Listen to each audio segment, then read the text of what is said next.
Here's a terrific electronic buzzer you can use for a doorbell or signaling device. When you complete the wiring connections, press on the key.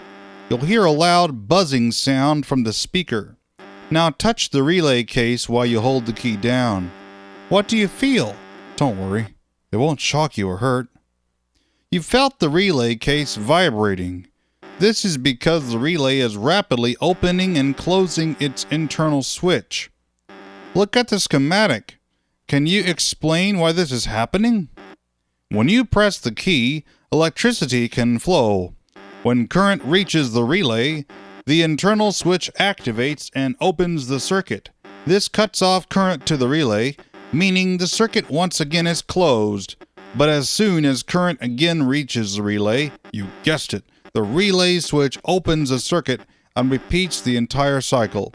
The capacitor also plays an important part by charging and discharging each time the circuit opens and closes.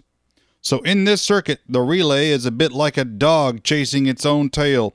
It keeps going around and around but never manages to catch it.